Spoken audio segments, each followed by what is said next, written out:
Consequences of joint liability. First, vitiated consent of the part of one debtor doesn't affect the others.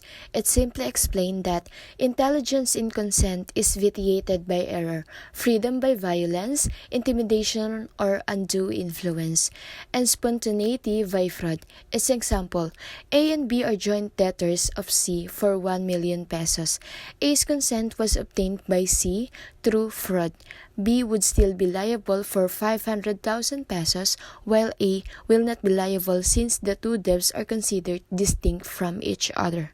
Second, the insolvency of a debtor will not increase the liability of his co-debtor from the personal defect of a particular debtor or creditor will not affect the obligation or rights of the others. Example, A, B, and C are joint debtors of D for 3 million pesos. A is insolvent only for 1 million pesos his share of proportionate, wherein the demand made by one creditor upon one debtor produces the effects of default only as between them, but not with respect to the others. It seems like connected to Article 1156, an obligation is a juridical necessity to give, to do, or not to do. The last consequences of joint liability is wherein there is a surety in contrast to a co-debtor may invoke all the defenses available to the principal debtor. It is of partners. It arises out of a contract, the liability is a joint or pro rata. Second, if it arises out of a crime or quasi-delict, the liability is solidarily. It simply means that if the dependents of an employee claim compensation for the employee's death in line of duty. Case of agents. The agent can exclude his personal liability by expressly providing in the contract not to occur personal liability. Duties of co-principal in agency solidarity. Liabilities of husband and wife. Every husband has the obligation to provide for the sustenance of his wife.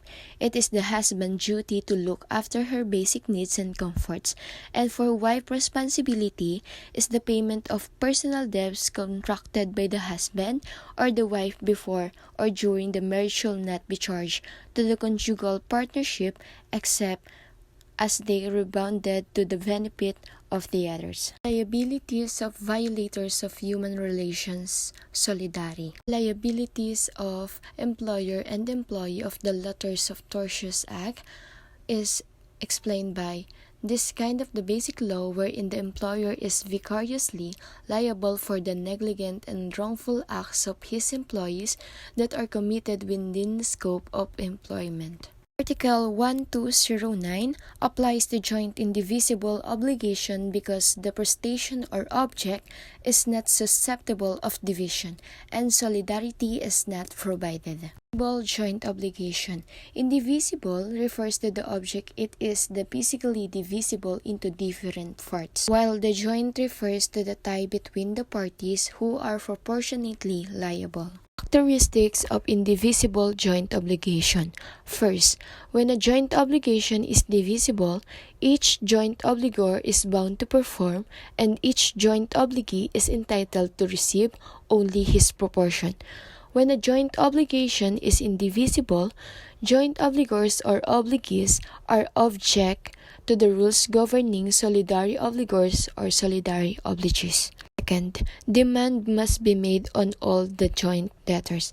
It simply explains that as between themselves, joint debtors are liable in equal share unless the contract or the law provides otherwise. 1. A joint indivisible obligation gives rise to indemnity for damages from the time any one of the debtors does not comply with his undertaking. If any joint debtors be insolvent, the other shall not be liable for his share.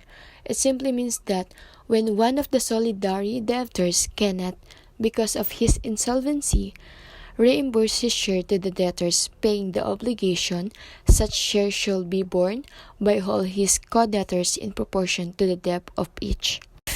If there be joint creditors, delivery must be made to all.